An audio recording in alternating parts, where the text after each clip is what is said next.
सलीम साफ़ी साहब, क्या हाल है? साफ़ी साहब, फ़र्ज़ करें मैं किसी टीवी चैनल पर प्रोग्राम कर रहा हूं और मैंने अपने प्रोग्राम में आपके किसी साबिक घरेलू मुलाजिम या आपके किसी साबिक घरेलू ड्राइवर को बुलाया हुआ है। फ़र्ज़ करें अब मैं उससे सवाल कर रहा हूं कि जनाब बताइए कि सलीम साफ़ी की बीवी किस वक़्त सोती थी, तो आपको कैसा लगेगा? मैं आपके साबिक ड्राइवर से सवाल करूं कि बताओ मुझे साफ़ी साहब की बीवी किस किस दिन कहां कहां जाती थी, तो आपको कैसा लगेगा? साफ़ी साहब, आपको कैसा लगेगा अगर मैं आपके मुलाजिम से पूछूं कि साफ़ी साहब का अपनी बेगम के साथ रवैया कैसा है? या मैं आपके मुलाजिम से पूछूं कि साफ़ी साहब का कौन सा रिश्तेदार सलीम साफ़ी की बेगम के ज्यादा करीब है, तो क्या महसूस करेंगे आप?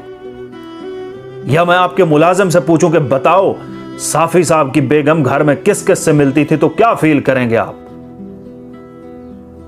या फिर आपके मुलाजिम से पूछूं कि सलीम साफ़ी साहब की बीवी हर हफ्ते क्या पकाती थी, गोश्त कहां से आता था, सिरी पाए कब पकते थे, पाए वो कितना खाती थी, वो सिरियां कहां फेंका करती थी, तो बताओ ना कैसा लगेगा साफ़ी साहब, बताओ ना।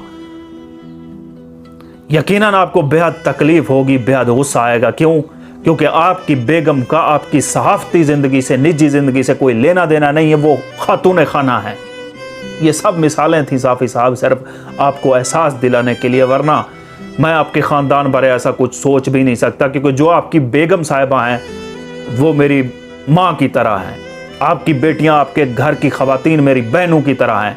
मैं कभी किसी प्रोग्राम में बैठकर ऐसी हरकत करूं तो तुफ हो मेरी ज़िंदगी पर, लानत हो मेरी सहाफ़त पर, लानत हो मेरी ज़ुबान पर जो किसी के घर की इज्जत पर बोले।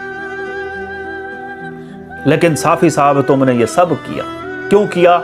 एक ऐसी औरत बारे पूरा प्रोग्राम किया जो बापर्दा है, कभी टीवी पर नहीं आती, कभी सियासत में हिस्सा नहीं लिया, उस पर पूरा प्रोग्राम कर दिया और पूछते रहे कि वो कौन से वजीर के ज्यादा करीब थी, वो घर में क्या करती थी, घर में किस किस से मिलती थी, सदके का बकरा कहां से आता था, किस रंग का होता था, वो कितने पैसे खर्च करती थी, कहां आती जाती थी। सहाफत जर्नलिज्म हमने भी पढ़ रखी है, लेकिन सहाफत का ये वाला चैप्टर साला हमसे मिस हो गया शायद, जो चैप्टर आपने पढ़ा है। अगर ये सहाफत है तो कभी उठाओ ना बिलावल हाउस के मुलाजिम के आगे सवाल कि बेनजीर किस किस से मिलती थी, कौन सा वजीर उसके ज्यादा करीब था। कभी उठाओ ना जरदारी हाउस के मुलाजिम के आगे सवाल कि फरियाल तालपुर कहां कहां आती जाती थी। कभी उठाओ ना फजल रहमान के घरेलू मुलाजिम के आगे सवाल कि उनकी बेगम साहिबा क्या क्या करती हैं।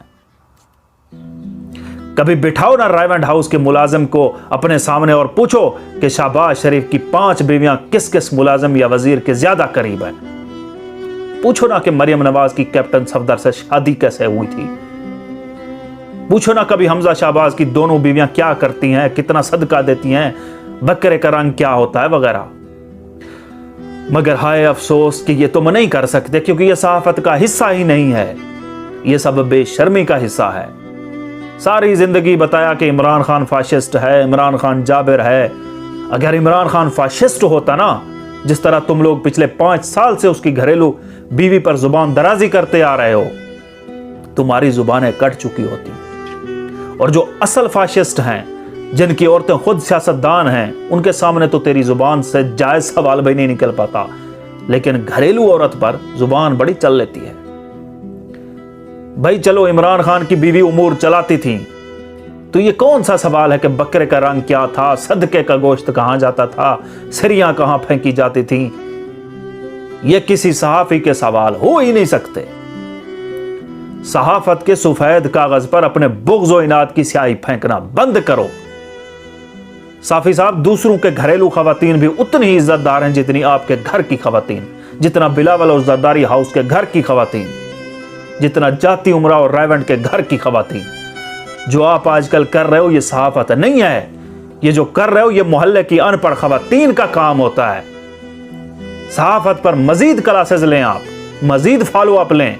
आपको अपनी सहाफत निखारने की जरूरत है, क्योंकि किसी भी जेन्युइन सहाफी ने अगर आपकी जर्नलिज्म स्किल्स का टेस्ट ले लिया ना, तो तुम्हारे 0 आउट ऑफ 100 मार्क्स ही आपको मिल पाएंगे। वजह यही है कि जो घरेलू खवातीन के उमूर पर पूरे प्रोग्राम कर रहे हो, ये पूरी दुनिया की सहाफत में कहीं नहीं होते।